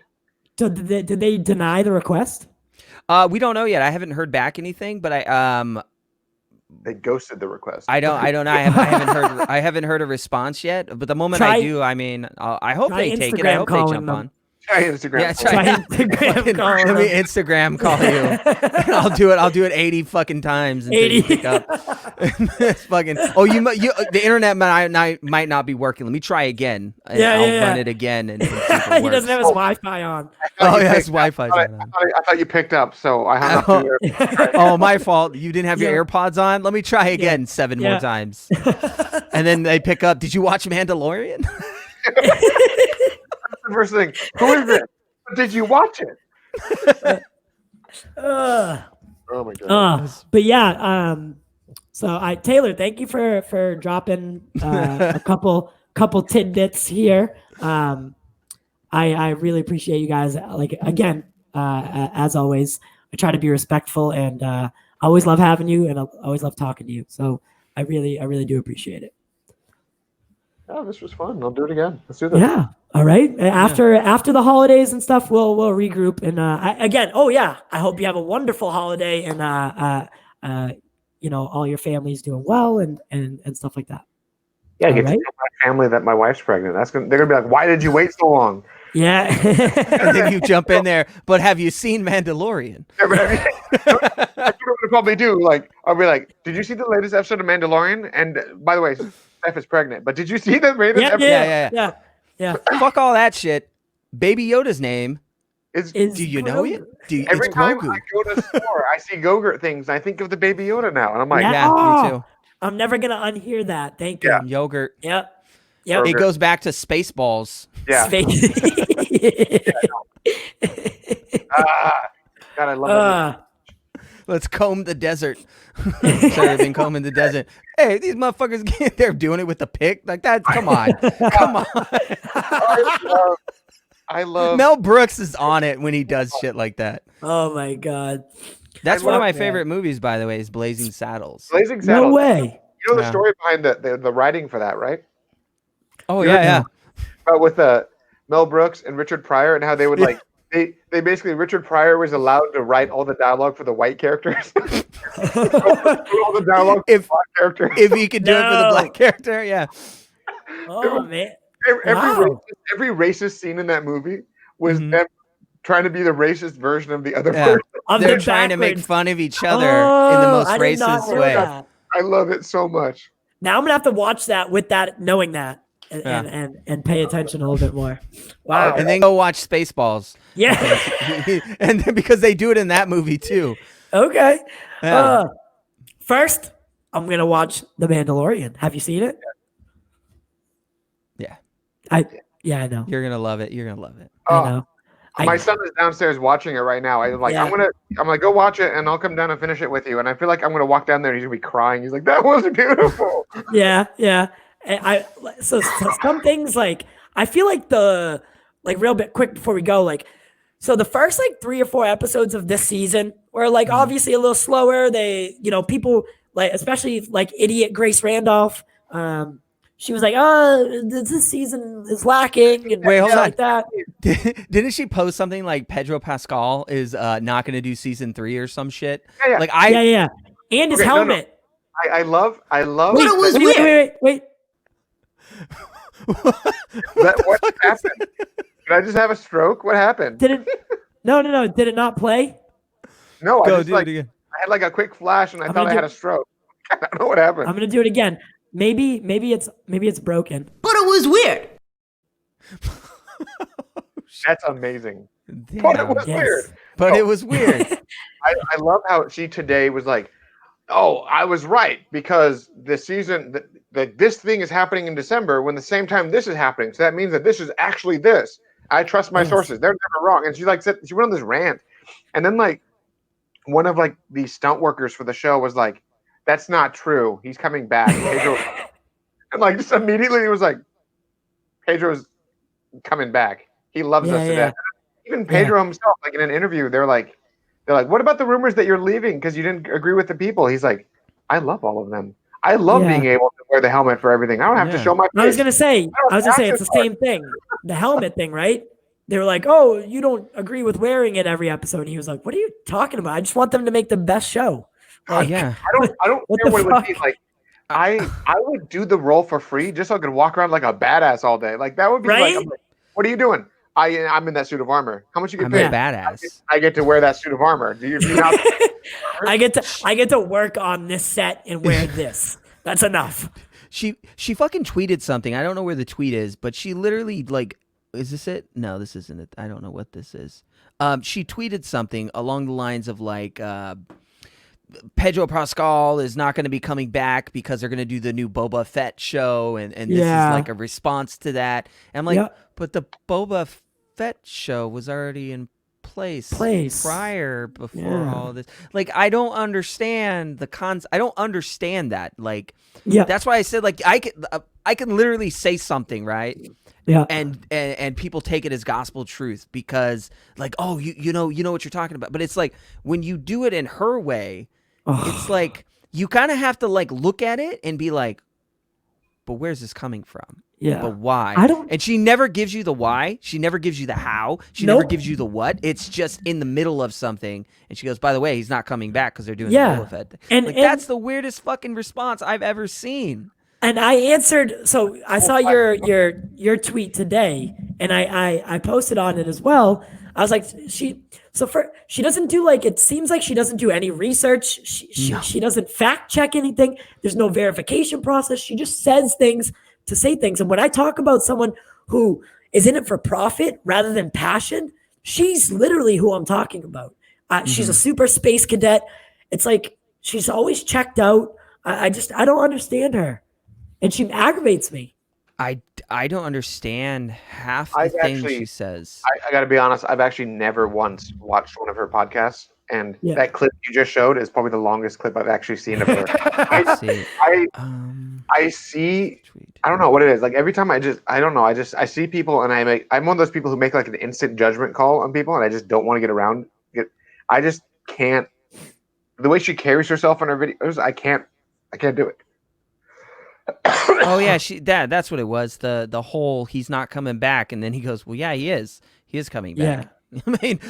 I mean, I think that there's this interpretation of the truth, and then there's her version of the truth, and it's you know what? Hey, if you want to critique movies, go for it. But once you start talking about news-related information about people's lives, you kind of have to get that right, because if you get it wrong, you're gonna get called out. and she's been called out so many times. So I many don't think fucking I don't times, think people man. are getting those connections in their brain to be like that one time we called out Chris McQuarrie, and then he immediately, within like hours, texted both of us, and I was like, "Oh my god, I'm so sorry." I was we apologize and everything. Like, oh wow, I didn't even know I ran that, and I apologize. We'll correct it right now, and he was we'll like, fix it.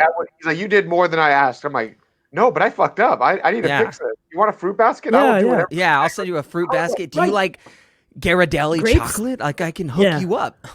I got you. No, but that's because you're good people, and you want to give people the correct information. She just spews shit to spew shit, and I don't know. Like I said, I've seen it a million times where she'll say something, and the person that she said it about like copies the tweet or retweets it, and is like, "No, you're wrong, and this is what's actually," you know what I mean? Like, and she still gets.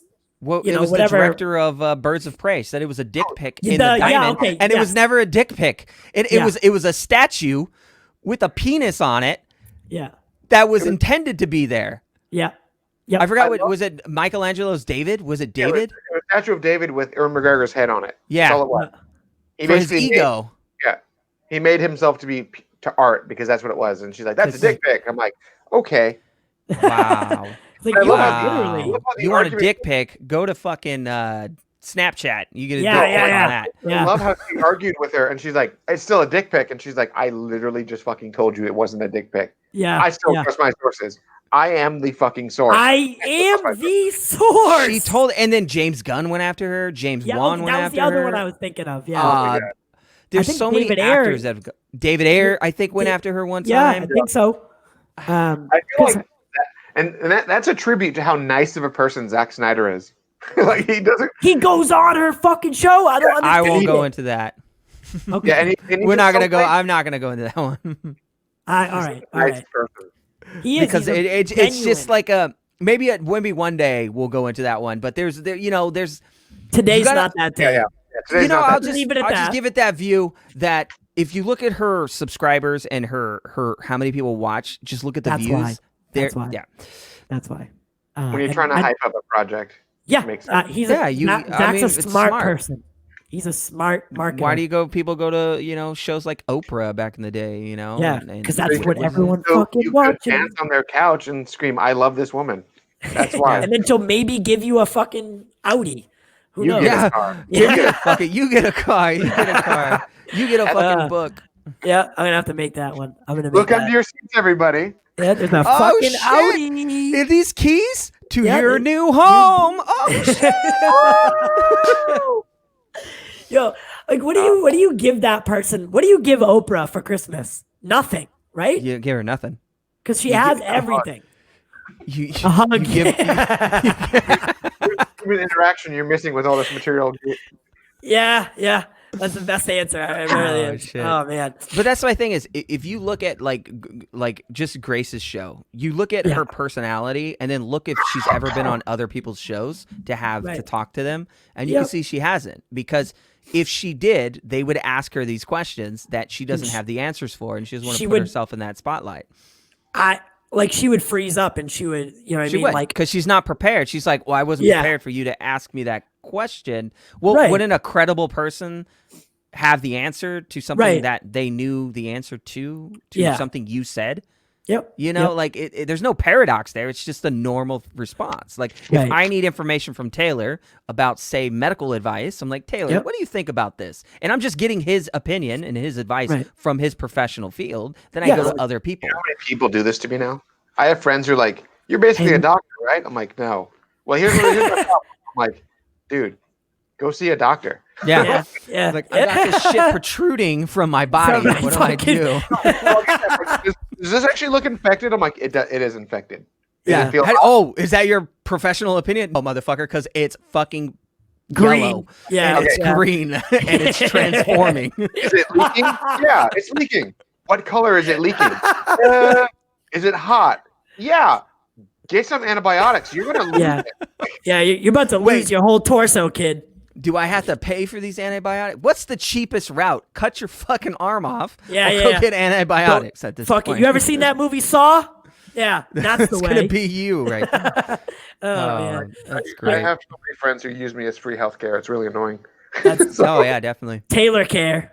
Yeah. That's what it is. It's Taylor care. I was Yeah. talking to one of my buddies, and I'm like, "So yeah, I'm going to school for this to be a physician." And he's like, "Oh, you're going to see my dick after the first couple days." I'm like, "Why would you do Jesus. this?" He's just like, Jesus. there are certain things that I need to have fixed, and I don't want to go to a doctor. And I'm like, "Why would you think I would want to see this?" Mom, okay. He's like, I'm trusting our friendship. You'll tell it to me straight. I'm like, I'm telling you straight right now. If you do that, More I will good. kick you out. Like, We're done. friendship over. Terrible. That's definitely crossing a line. I don't know. That's I don't know. That's not something for me. Like no, definitely not. Definitely not. I don't know how you do it. Do you have to so what do you do at the hospital? I'm not gonna say. But I will okay. say that, to me, I can like turn it off. I like the whole like. To me, I look at the human body as a car, like just the parts, and sometimes the part doesn't look right, so that's what needs to be fixed. So it's kind of just like it's just like turning off that instant look that you want to like giggle or be uncomfortable. Like I don't. Well, I'm seeing something I would never see anywhere else. Like this is terrible. My question was like, do you? I guess I don't really have to know any of that stuff, but you do interact with people, right, at the hospital.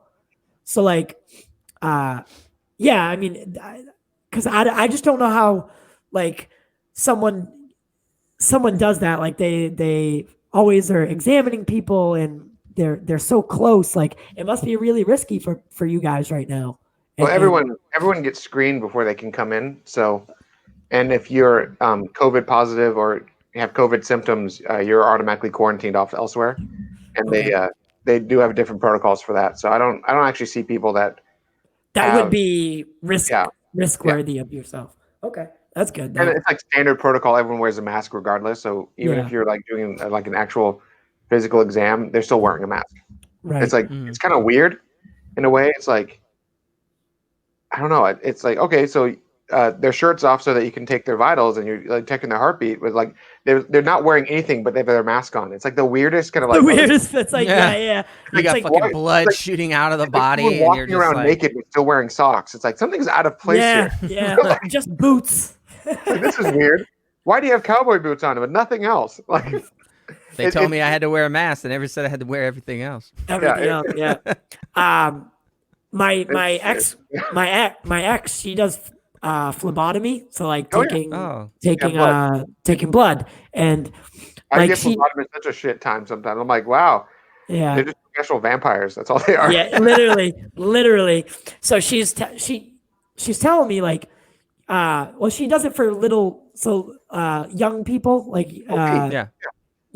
and like all the kids coming in, like they don't really understand why they have to wear the mask, and they don't understand like really what's going on, like on a intellectual level, and that they're like taking their masks off and like running from their parents, and she's just like it's just been crazy lately, and I really do respect your profession, and we need to thank you guys because you're the heroes at this moment.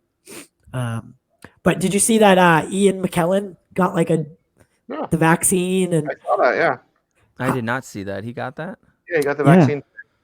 I saw a video today about like getting the vaccine, but the nurse never injected anything. There was nothing in the syringe.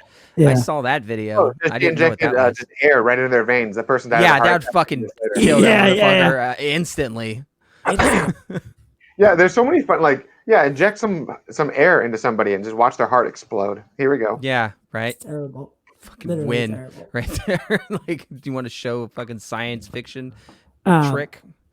So with the vaccine and everything, I know that they said like, oh, whatever. How long do you think that will take to become like regularly available?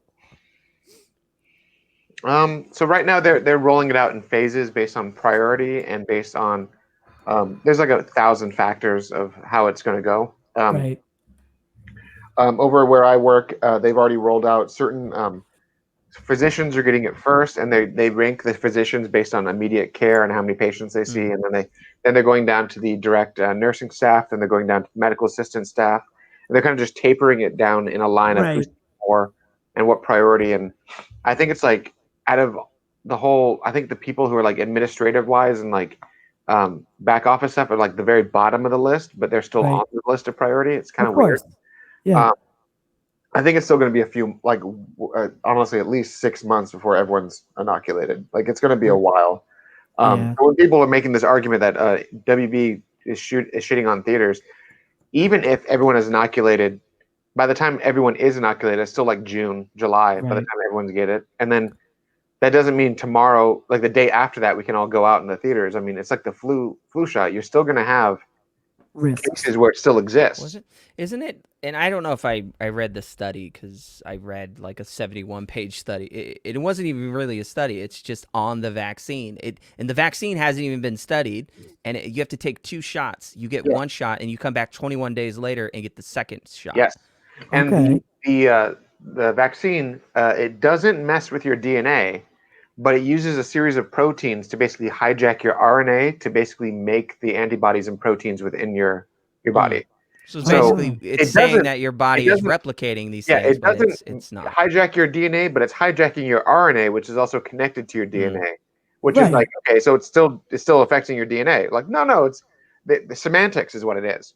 Yes. It's still doing what it's the way it's working is a very unique way of distributing a antibody within the body. It's kind of, I've honestly got more questions about how they came up with that delivery system than anything else. But right. I have questions all day right now because I'm thinking about like it's 70, I think it was 71, 72 pages, and no studies have been done. I don't know anything about this. I'm not a physician, so don't ask me questions about the COVID virus because I'm just going to be like, I don't know. Let me go ask somebody that knows. But I read it myself, and I still don't fucking understand it. I have to ask my fiance, and she's looking at me like, oh, I don't know. I mean, that's what they're saying it is, but there's no studies, and there is no studies, and it's like, it's weird. It's one of those weird. It's a very things. unique situation because they're trying to stop a situation from getting worse, but we don't know if the fire that we're using to fight the fire is going to make the fire worse because there's no studies to fully find out what is going to be the result of taking this vaccine.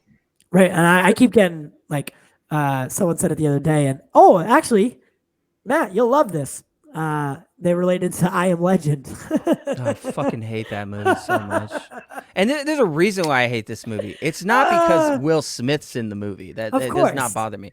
It's because when you title a movie I Am Legend, right? And then you built this anticipation because the original wasn't the vampires. Let me get into it. The original wasn't I Am Legend.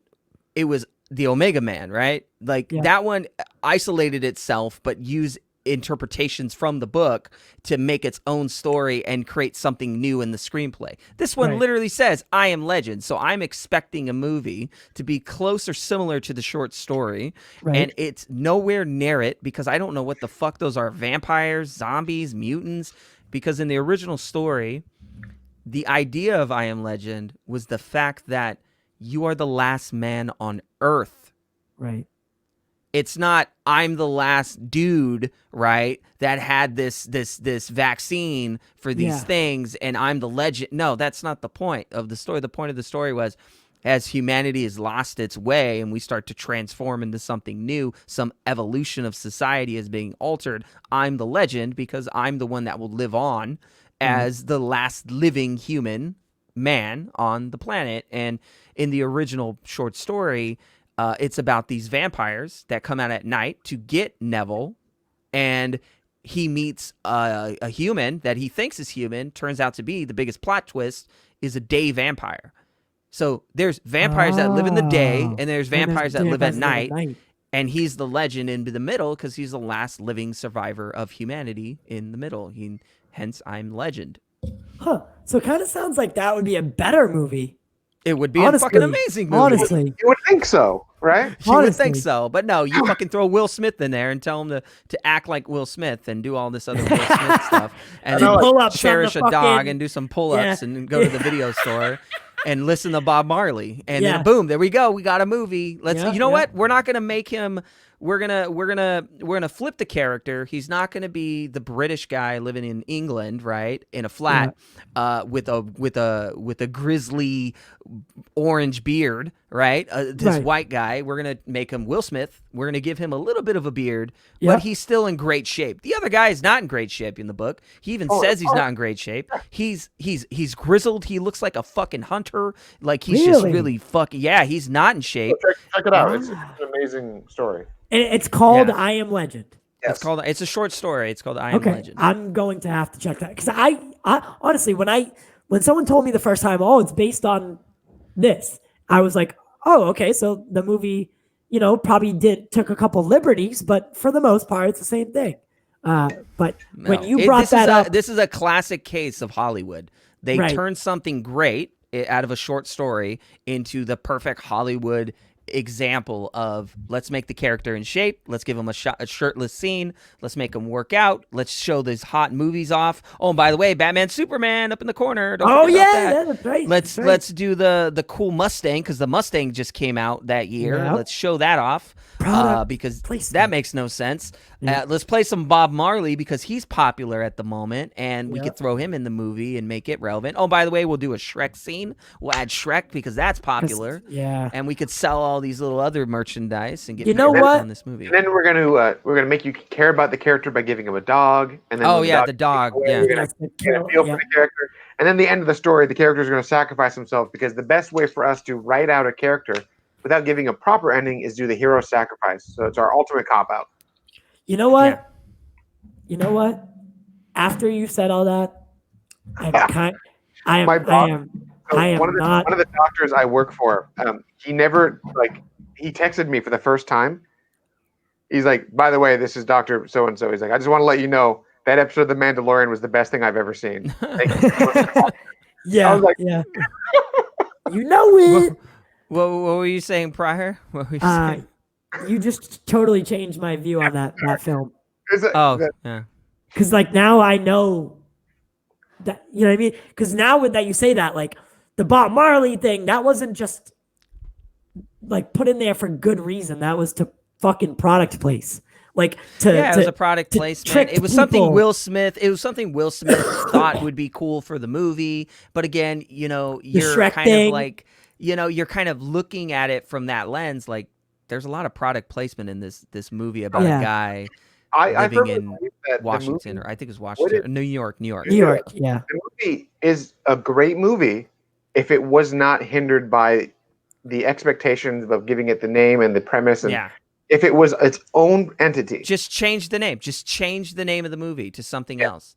Call it Omega Man, just call it what the original Charles Heston film was, Omega Man. Call it that, or call it something else like Last Man on Earth or some shit. Just don't call it I Am Legend, because now you built that anticipation. Because what if a director comes along and wants to make that film, adapt it to what the book is, because they tried to do it with Arnold Schwarzenegger. Arnold Schwarzenegger was going to play Robert Neville in the actual adaptation from the book, which I was more excited about. Right. And then kind I of was a like, weird- Will Smith, I could I see Am it. Legend. But what you're saying though is now if they try to adapt it again and do it the right way, it'll be hindered by Will Smith. By Will Smith. They'll say that, this is not as Naturally. good as Will Smith's. I'm like, what the Right. fuck on? It's more accurate to the novel than it is Right. to Will Smith, because Will Smith has nothing to do with the novel except for the name. Of course. That makes a That's lot it. more sense. And that 'Cause sucks. And the suckiest thing about it was, he's trying to do all this, he still has access to all this medical equipment, and he's able to do Right. all these experiments, and it never explained the ash that comes from, there's supposed to be a part in the story where every night at certain times, the city is covered in daytime by this ash that covers the city. Okay. And what they found out, what they were doing was the bodies were being thrown into the pit of fire that's burning all these people, that creates ash into the city. So that's basically dead people's ashes being flooded throughout the city. And the vampires are the ones doing it. They do it at night to ash the city during the day, so that when he comes out, they're trying to lure him out so they can get him. Yeah. And then the day vampires come in, and he comes in contact with a woman like he does in the movie, but in okay. fact, he finds out that she's a fucking vampire. And he's like, what? Spoilers. You know, and She's a day spoilers. vampire. Yeah, she was a day vampire. That bitch that was in the with the kid, right? In the, So Yeah. there was no that kid. would There was be no her. kid in the book. There's no. But that's her. That's who you're Yeah, talking it was her. about. That's And her there was a character. dog. He was trying to save a dog. In the movie, he doesn't have a dog. In the book, he doesn't have a dog. In the book, he finds a dog and tries to save it. And Okay. it lures him to this woman, and then he brings the woman in, and basically it was a trap. They trapped him. So that instead of the little hanky janky wire trap that he set up, Yeah. the trap. None was of that's real. He goes yeah. out and hunts. Like he goes out in the daytime and hunts for vampires and tries to kill them. Right. And it's kind of funny because his neighbor is the main vampire trying to get him, and he talks. The night vampire will talk to Neville in the book and try to get him to come outside. They have conversations through the door because there's like garlic hanging. There's crosses around his stuff. Like he fortified his home. So they to use be actual vampire lore. Like Yeah, with the they use garlic, real vampire lore everything. to bring it in. I mean, if you Damn. look at the book, if you look at the cover of the book, I always tell people when I always read books or if I teach books in my class, one of the first assignments we do is called the back cover description, which is we look at the book before we read it and we try to get as much information out of the cover of the book, front and back and the spine, even the sides of the paper, and try to pull as much information as we can. And the cover of the book gives away the plot. Because it actually shows you lines of vampires. And if you look closely, one of the vampires is turned sideways and it doesn't look like a vampire, but it's still in the same row of vampires. Row is the vampire, and it shows right. you that it's a day vampire rather than a night vampire. Okay. You know what? That is literally gonna be what I'm doing this weekend. Is reading that. It's really good. It's a really short story. It's not. It takes you no more than a couple hours to read, but it's really good. Okay. All right. All right, boys. I had a lot of fun. Thank you so man, much. It was fun, man. Thanks for the invite, dude. No, Really. you guys know that. You guys are doing me a favor, you know? I love it. I love when you guys come on. Well, I now I love when you guys come on. It was just Matt before, but Taylor, I got to be correct in what I say. Good luck this weekend, all right? And you guys are going to kill it just like usual. And then happy holidays. You too. man. Thanks You for having too. us. All right. Yeah.